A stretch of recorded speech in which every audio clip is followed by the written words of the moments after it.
Boa noite a todos os alunos, sejam bem-vindos a mais um seminário do IPTEC, seminários estes que transmitem muito conhecimento, né, pelos docentes aqui presentes.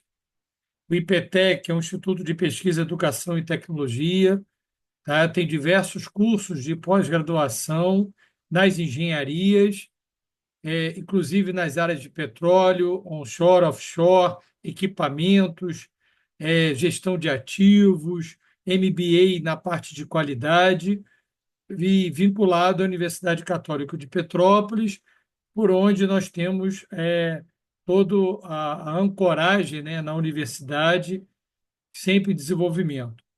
Eu, Alexandre Schwenk, engenheiro mecânico, engenheiro de soldagem, gestor de ativos. Deixo aqui meu e-mail, cortesol@gmail.com, para os alunos poderem fazer algumas consultas de dúvidas, né?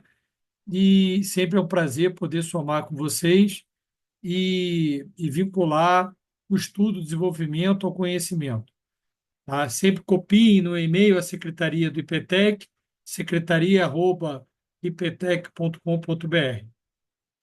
O seminário de hoje, né, é um seminário que é muito importante, né, dentro do universo da qualidade, porque você tem que controlar o processo, você tem que saber se os valores, as grandezas que estão sendo medidas, que estão sendo avaliadas, estão adequadas ao processo, porque o objetivo para produzir cada vez mais é produzir com qualidade.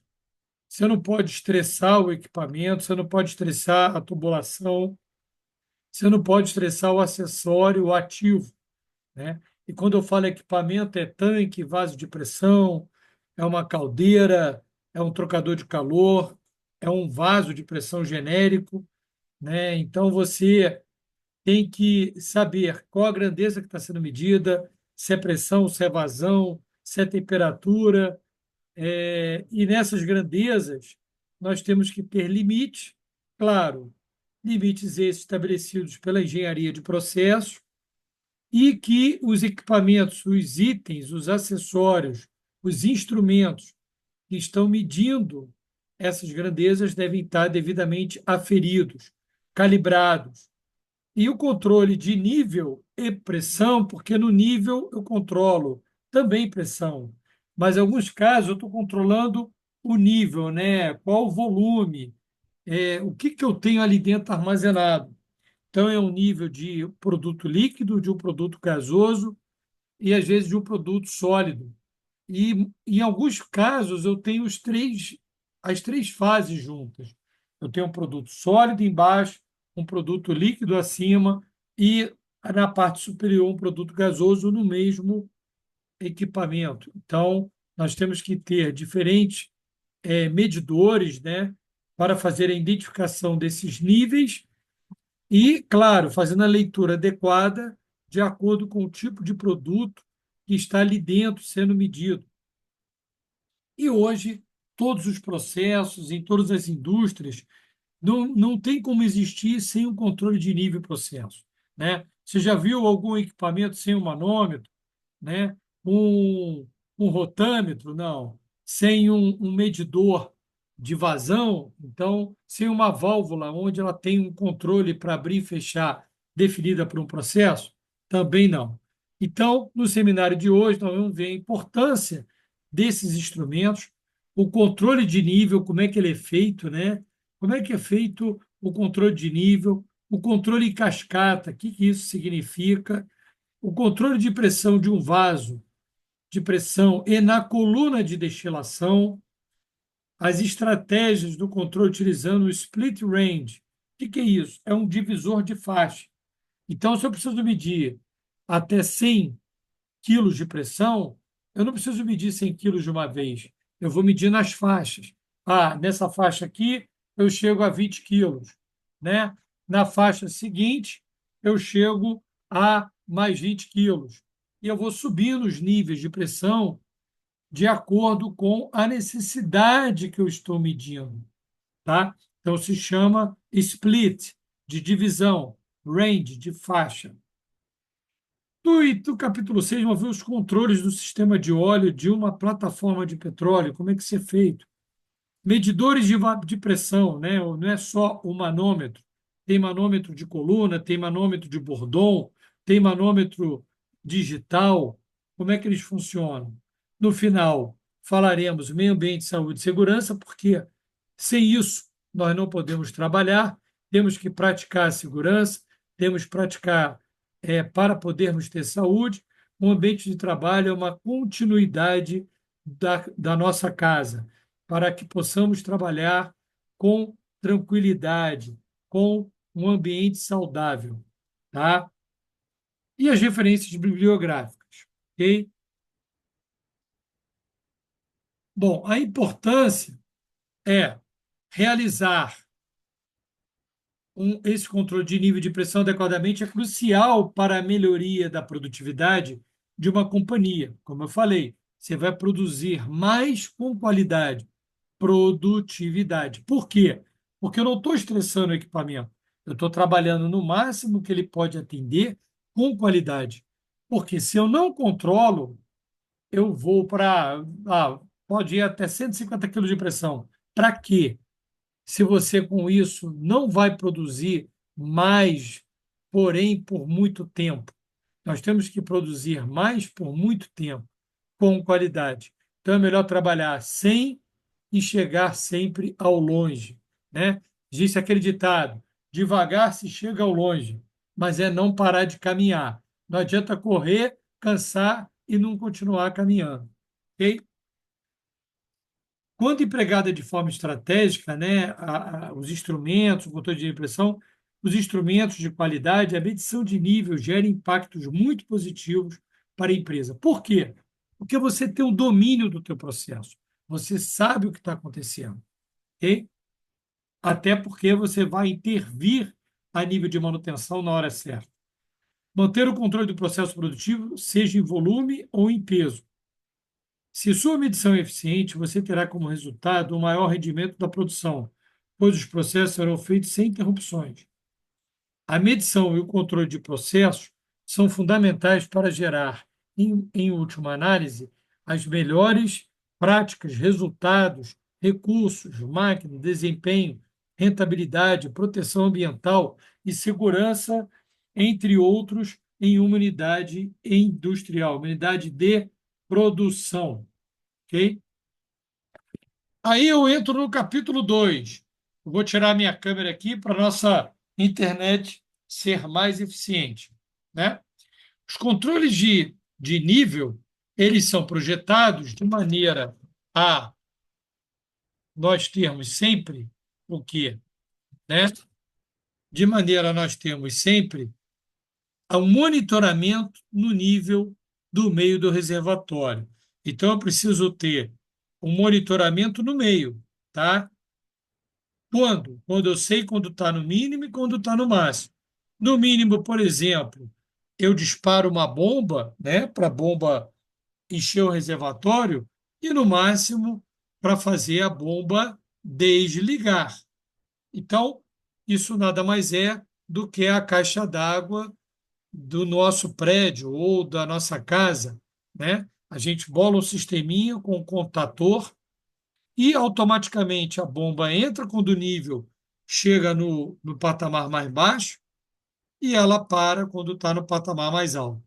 Então, os amantes da eletrônica e da elétrica, né, eletroeletrônica, e agora com a inteligência artificial, a gente consegue monitorar a distância, tá? E acionar uma bomba sem estar naquele local. Então, eu posso daqui, né, do Rio de Janeiro, fazer o acionamento à distância de uma bomba lá no norte do Brasil, no interior do Amazonas, desde que tenha um sinal de Wi-Fi e eu remotamente consigo acionar e desligar a bomba, né? Ou acionar o sistema para funcionar de forma automática. E no aplicativo, no meu celular, eu consigo controlar essa bomba, eu consigo controlar toda uma planta industrial. Então, a inteligência artificial, a internet das coisas, a tecnologia veio para, junto do da eletrônica, do controle de nível de pressão, nós monitorarmos, sabemos o controle operacional de qualquer planta à distância, tá? Ficando operada remotamente. O controle de nível, né? A finalidade do controle é assegurar os resultados. Opa, então, como é que eu controlo os resultados daquilo que foi planejado, daquilo que está organizado e dirigido, né, de maneira que eu tenho o ajuste quando necessário? A essência do controle, né, de nível de pressão consiste em verificar se uma atividade controlada está alcançando os objetivos. Tá? Um sistema de controle pode ser definido como um conjunto de equipamentos e dispositivos que gerenciam o comportamento de máquinas e outros sistemas físicos. Para isso, é necessário realizar a modelagem matemática da planta, seguida do projeto de controlador. Controlador de nível membrana, tá? São aqueles para fluidos mais sensíveis. Por exemplo, eu posso ter um controlador de nível de membrana quando eu tenho fluidos diferentes, sólido, líquido, gasoso, e eu consigo calibrar para o determinado tipo de fluido que está sendo medido. A membrana é pressionada através de um micro interno até que o nível baixe, aliviando a pressão sobre a membrana e passando o micro para a posição de repouso. Okay? Seleção do sensor de medição de nível. Principais perguntas a serem feitas antes de selecionar o sensor. Você está medindo o quê? Né? Um líquido? Um sólido? Quais são as temperaturas e os intervalos de pressão? E aí entra a metodologia split range, porque para vasos de pressão, por exemplo, aí já entra na R13, eu preciso ter um controle tipo DCBI, que eu tenho um controle eletrônico das válvulas de alívio e pressão, PSVs, num sistema split range. Então, eu tenho uma válvula PSV para cada nível de pressão, abrindo escalonadamente a segurança daquela caldeira que, se todos os níveis de pressão forem superados e, através do split range, e os DCBIs não realizarem a proteção da abertura, o que pode vir a acontecer com a caldeira? Ela pode explodir, né? E pode haver perdas humanas. Então, para que tenhamos um sistema seguro, o controle de pressão, nesse caso, é feito através de PSVs calibradas para faixas de pressões de um sistema DCBI controlado da sala de controle. Então, o sistema é extremamente seguro, calibrado, que tem validade, e isso está dentro da NR13.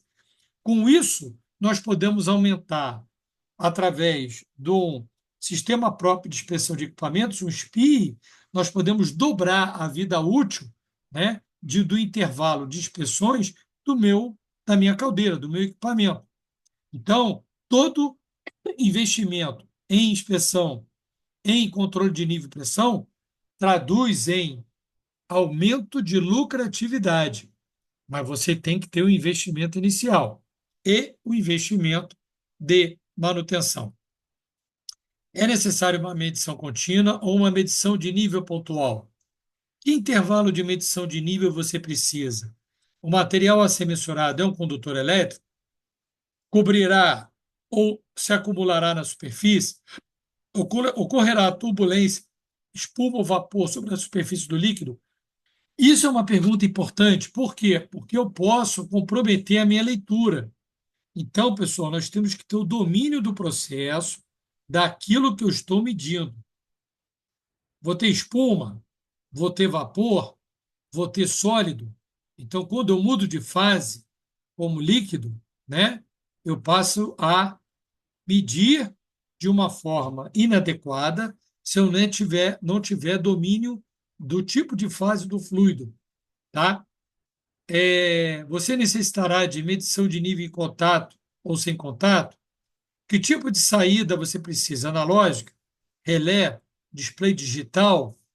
Tá? Eu tenho o CLP, né, um controlador lógico programável que regula todo o sistema do processo, né? É onde eu falei que à distância, no aplicativo do celular, eu abro válvula, fecho válvula, eu faço a medição de nível, eu aciono e ignito, né? Dou a partida numa bomba, coloco em funcionamento, desligo a bomba. Então, a eletrônica associada à internet das coisas é um limite ilimitável, né? Vamos dizer assim. O céu é o limite, você tem muitas possibilidades, ok? Então, é importante a gente ter o domínio dessa tecnologia. E aí eu tenho diversos tipos de controle de nível. Eu tenho um controle de nível bolha, eu tenho um controle de nível ultrassônico, né, sensor, ou sem ou com contato. Eu tenho dois tipos de ultrassônicos sem contato. E eu tenho perdão, peraí, e eu tenho um de nível de capacitância, tá? Eles têm aplicações diferentes, para fluidos diferentes, com sistemas de processamentos analógicos, microprocessadores, né? Então eu tenho todas essas possibilidades e um deles que é muito utilizado é o de nível de capacitância, para ver o nível de líquido em tanques em vasos de pressão. E aí temos aqui exemplos, né, do tipo boia, do ultrassônico sem contato, ultrassônico de contato, de nível de capacitância, tá? Que é muito utilizado, como eu falei. O controle em cascata é um sistema de controle e monitoramento de processo que combina com controladores primários e secundários, são aqueles que fazem split, a divisão das faixas, range, né? E a gente chama de primário e secundário porque um depende do outro. Não adianta eu ir para a faixa de pressão alta sem antes eu fazer a abertura das primeiras faixas de pressões, que são as primárias. Ok? O controle de cascata é um dispositivo de regulação formado por dois ou mais controladores, cada um com sua própria entrada em série. Esse tipo de controle é útil para monitorar aplicações com duas ou mais capacidades, que são mais difíceis de se controlar com um único instrumento, devido a grandes superações e atrasos inaceitáveis. Então, qual é a vantagem do split range? Eu consigo definir quando vai entrar e com que valor, e ele entra. Então, para não ter atraso do nível de faixa, eu tenho a programação que faz com que ele entre no momento certo. A saída de um controlador pode ser usada para manipular a referência de outro controlador. Isso porque entre os controladores compõem um dispositivo de controle em cascata, tá? Existem dois tipos de controlador. Então, o cascata, ele faz as divisões e o split range complementa por cada faixa. O controle de cascata, né? Eu tenho um comando do lado esquerdo entrando fluido para um outro entrando do lado direito. E eu regulo quanto vai entrar do lado esquerdo primeiro, para depois entrar do lado direito. Já o controlador de pressão de um vaso e na coluna de destilação apresenta em seu interior uma série de obstáculos para impedir que todos os componentes da mistura volatilizem ao mesmo tempo. Então, eu tenho obstáculos para separar os fluidos nas suas diversas fases. Tá? Então, é muito utilizado na destilação de petróleo, né, para que a gente não carregue petróleo na forma petróleo durante a fabricação da gasolina. Tá? E idem para os outros derivados. O controle de pressão de um vaso na coluna de destilação é feita a redução de pressão, esse influencia na redução da temperatura da ebulição.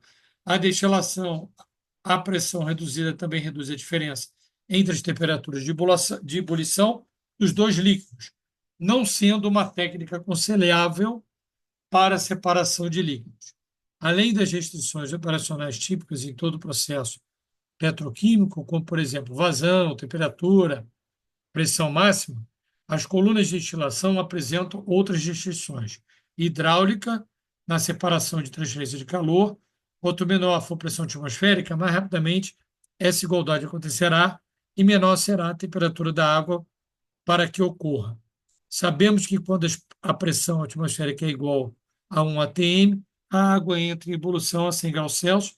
Se diminuirmos a pressão, ela ferverá a uma temperatura menor, nunca atingindo os 100 graus Celsius. Ou seja, toda a engenharia química à disposição para, através de equipamentos, de separar os diversos derivados, né, nas suas faces de temperatura e pressão e demais grandezas, como vazão, né, umidade relativa, e com isso conseguimos separar os fluidos com as suas medidas controladas e informadas através de instrumentos.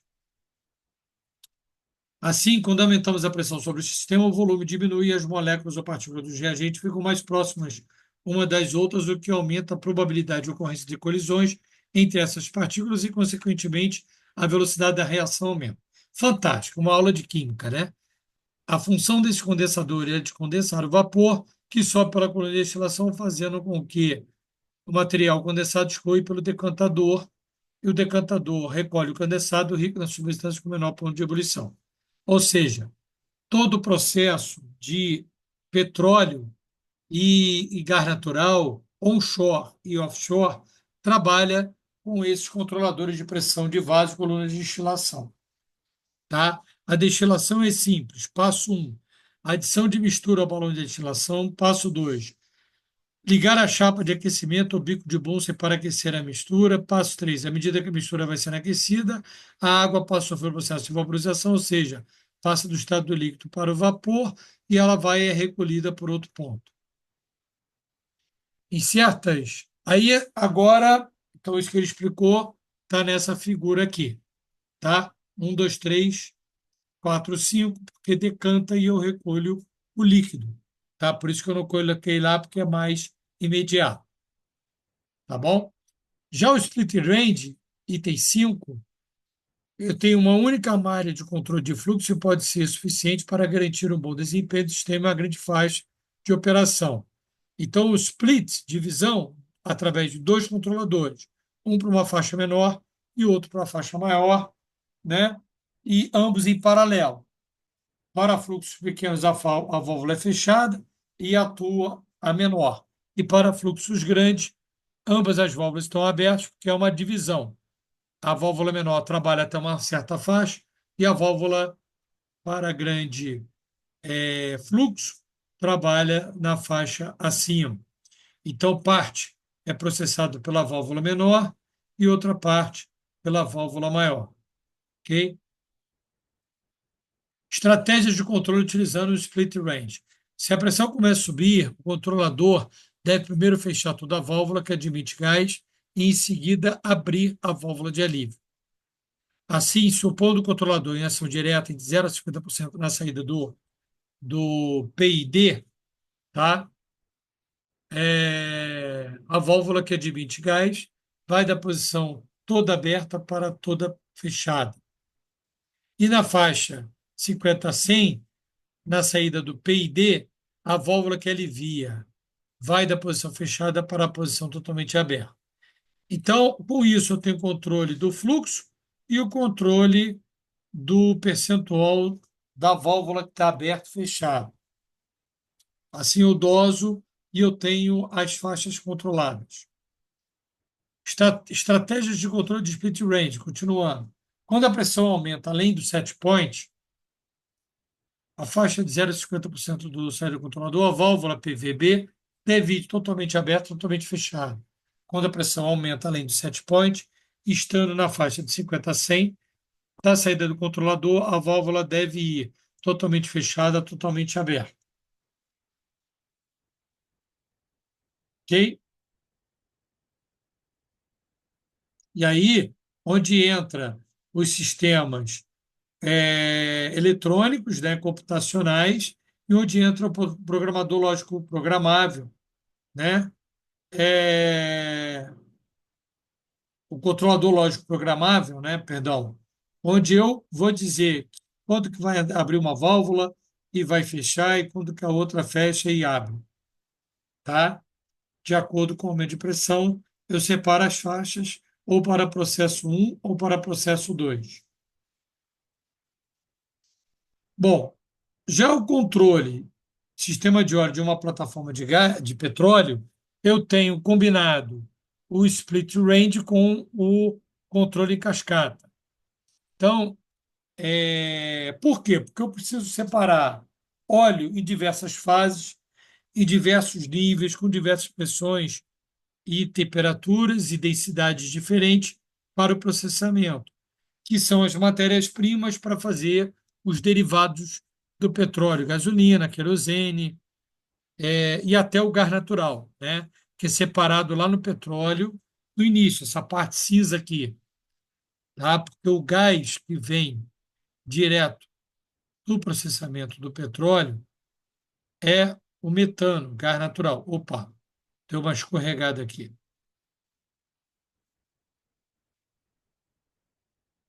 Então, aqui é o gás, tá? Então, geralmente, isso aqui é o que, pessoal? CH4 é o gás metano, tá? Que é o principal componente do gás natural. A gente mede a qualidade do gás natural, que isso faz parte do processo com essa válvula aqui, né? Através do controle de pressão e de nível, o maior teor possível do CH4. Então, o melhor gás natural é aquele que tem 99% de CH4 e seco. Esse é o gás natural ideal para turbina a gás natural, para GNV, para geração de energia elétrica. Ok?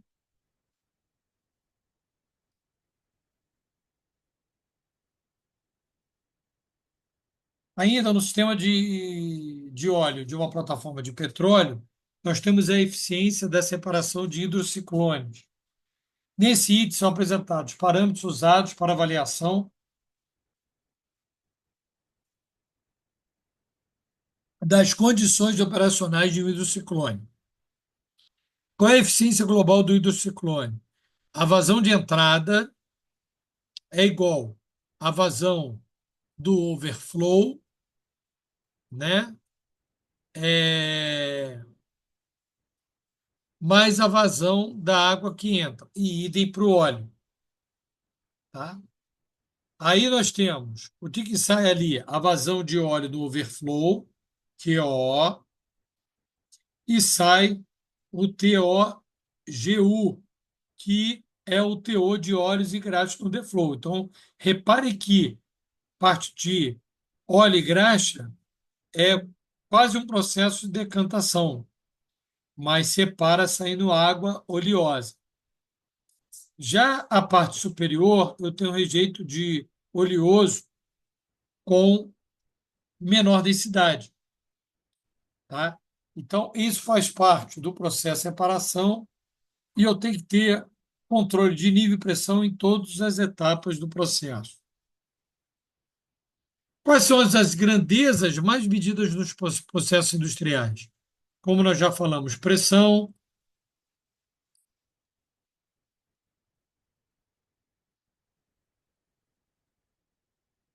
93%, temperatura, 92%, vazão na faixa de 88%, nível na faixa de 83%, condutividade, 60%, pH, né, dos produtos químicos, 48%, oxigênio, 36%, densidade, 34% e outros 10%. Então, essas são as grandezas que nós medimos durante o controle de nível e pressão nos processos industriais. Tá? E ao lado esquerdo, né, no caso aí direito na apresentação, né, nós temos os equipamentos industriais para medição de pressão. Os tipos, né? O medidor de pressão regula a pressão do fluido de líquido ou de gás de locais internos. Pode regular a pressão tanto positiva quanto negativa, a depender da necessidade. Pode ser usado em ambientes industriais em geral, Como medir a temperatura de locais que necessitam de constante refrigeração, como frigoríficos, por exemplo. Entenda os principais tipos de medidores existentes de pressão no mercado, quais cuidados tomar com este equipamento. Em geral, mede-se pressão para, vamos lá, para que eu meço? Para controle ou monitoração de processo, proteção, controle de qualidade, transações comerciais de fluidos, estudos e pesquisas e balanço de massa e energia. Ok? Medidores de pressão, quanto mais rigorosos, podem encarecer e às vezes isso não é necessário. Por isso que é importante você dimensionar qual é o nível de exatidão que você precisa. Eu preciso quais os limites de pressão e pressão estática. Qual a estabilidade que está sendo cobrada? Todos os fabricantes, em geral, oferecem ao mercado mais de uma versão de transmissores, de controle de nível, de pressão, características técnicas distintas, com preços também distintos. O que se pretende medir é pressão atmosférica? É pressão absoluta? É pressão diferencial? Então, tudo isso é importante para a gente dimensionar os medidores de acordo, né, os controladores de pressão e de nível, de acordo com a necessidade. Outras grandezas inferidas a partir de medições de pressão, vazão, nível, volume, força, densidade. Ok?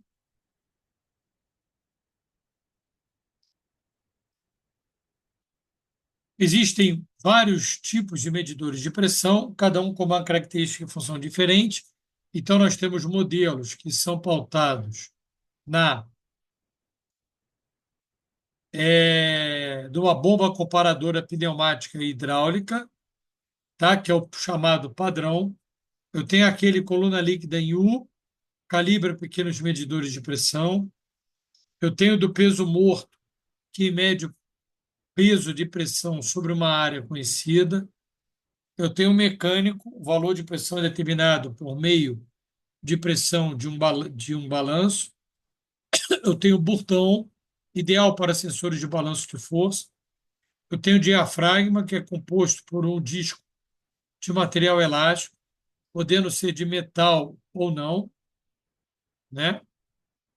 Assim que a pressão é aplicada, a sua membrana se desloca, sendo proporcional à pressão aplicada.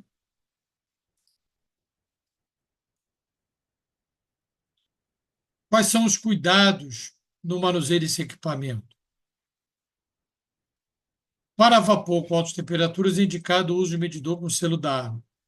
Caso o uso seja na medição da pressão de óleo inflamáveis, recomenda-se usar, né, solda na tubulação de ligação do equipamento. O modelo diafragma deve ser usado em líquidos corrosivos. Tá vendo? Olha aí as dicas importantes. Maior durabilidade aos instrumentos, sendo composto por duas faces, com cavidade interna compreendida entre elas uma membrana diafragma em aço inox. Nunca bater no equipamento, igual a gente já cansou de ver, né, pessoal? Isso usado em campo por alguns profissionais. Nunca limpar o visor com querosene ou álcool no solvente ou solvente, tá?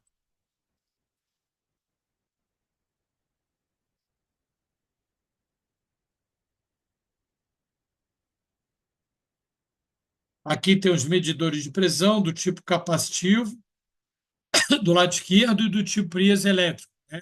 São os que mais ligados a sensores. E aí, pessoal, já fechando o capítulo de saúde, meio ambiente e segurança, que todos nós conhecemos, porque quem trabalha com controlador de nível de pressão sabe que os equipamentos, muitos deles são muito perigosos, né? Que trabalham com fluidos inflamáveis, combustíveis, e o perigo está ali presente. Claro que o risco vai depender de como eu classifico, identifico, mensuro e neutralizo. O ideal é minimizar os riscos. Para isso, eu tenho que analisar corretamente, treinar, capacitar e ter planos de emergência, brigada de incêndio e realizar as investigações adequadas com relação aos acidentes e incidentes. Tá? É, é importante identificar aonde estão os parâmetros conceituais para risco, perigo, agentes ambientais, medidas de controle, limite de tolerância, tá? E limite de tolerância de agentes ambientais, através da Associação Americana, que regula os índices. A empresa deve ter programas de prevenção de riscos ambientais, de controle médico e saúde ocupacional.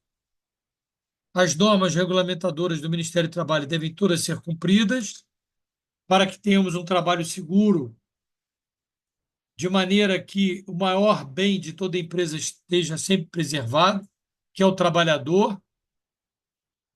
Temos que fazer análise de risco. O perigo é ali, ó, cair no precipício. Agora, como eu vou atravessar, né?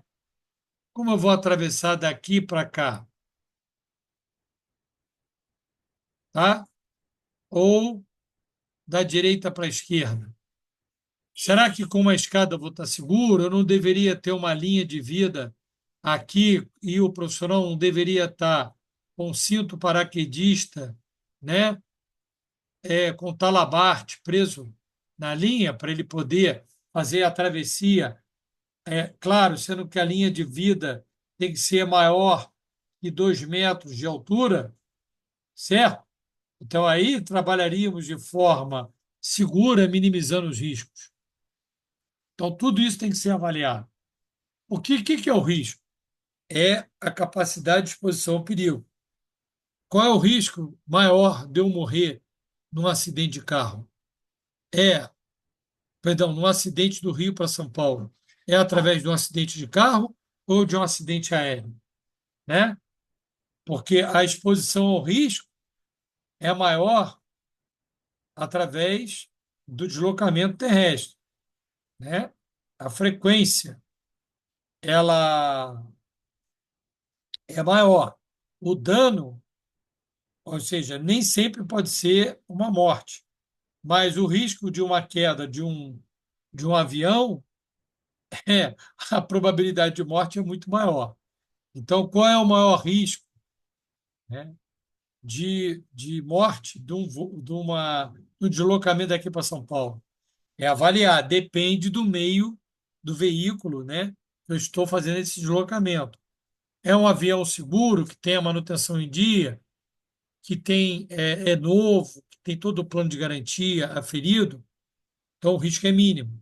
Ah, não, é um avião velho, é um teco-teco, as condições do meio ambiente de muita chuva e ventania acima de 100 quilômetros por hora, aí agora o risco é máximo, tá? E vice-versa no terrestre. Então nós temos que avaliar o risco, ok?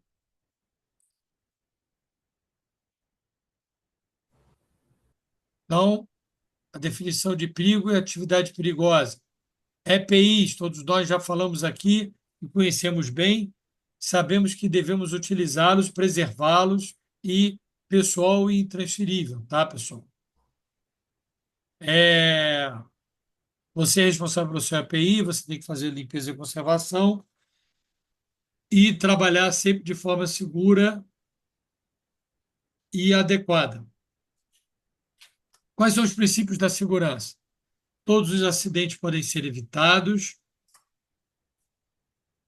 Segurança é uma responsabilidade de todos, de linha. Os esforços em segurança garantem a continuidade do trabalho. Ninguém quer chorar porque um amigo faleceu no ambiente de trabalho. Segurança é uma questão de empregabilidade. Você é responsável pela sua própria segurança. Todos os trabalhadores são obrigados a parar uma atividade ou se recusar a iniciá-la se a mesma não puder ser executada de forma segura. Tá? Então, pessoal, era isso que eu tinha para vocês. Eu coloco aberto aí aos questionamentos, às perguntas dos alunos. Fiquem à vontade.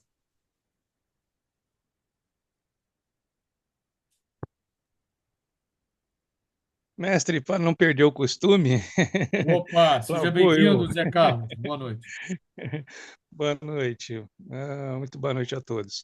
Ah, por exemplo, eu quero ah, bombear um petróleo do Porto de São Sebastião aqui para a Revap, em São José dos Campos. Quais equipamentos, né, são utilizados para medição de vazão, né, e também como é feita a caracterização do fluido a ser bombeado, se é um petróleo de base naftênica, se é um petróleo de base parafínica, esses parâmetros que caracterizam fluidos é feito previamente um laboratório ou é feito por meio de medição de instrumento à distância, a fim de saber, né, a posição do fluido, as perdas de cargas inerentes. Por exemplo, utiliza-se placas de orifício calibrado, né? Sim, Isso me fez lembrar quando o senhor mencionou o split range. Eu usava isso todo dia, essa metodologia todo dia. Só que não era bacana. de maneira automática, né? Era braçal e com uma chave combinada de 1,25 polegadas, né? Usava essa, É, eu tinha que trocar as placas de orifício, né? De acordo isso. com a faixa de vazão, né? Do, E do, tinha do que, e flow range. tinha que pegar o carrinho para correr a linha, né? Isso.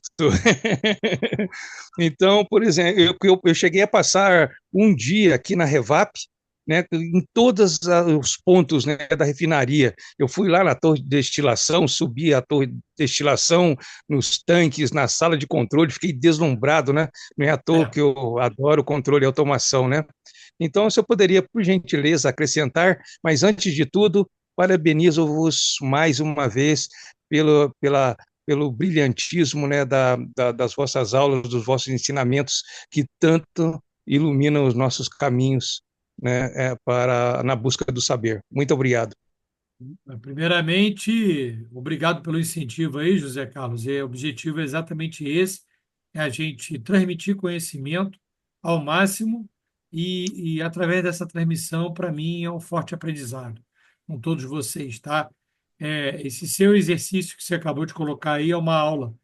Isso aí antigamente era feito tudo correndo com o carrinho, né? A linha toda.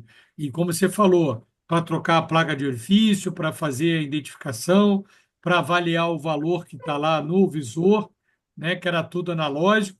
Hoje não. Hoje, além de ser tudo digital, hoje é tudo presetado através de laboratórios, com a engenharia química de processos previamente. E é claro que se o fluido que lá está sendo medido, controlado, avaliado, se ele não estiver performando, existe um caminho alternativo para fazer uma medição de outra forma, mas que também viabiliza o processo.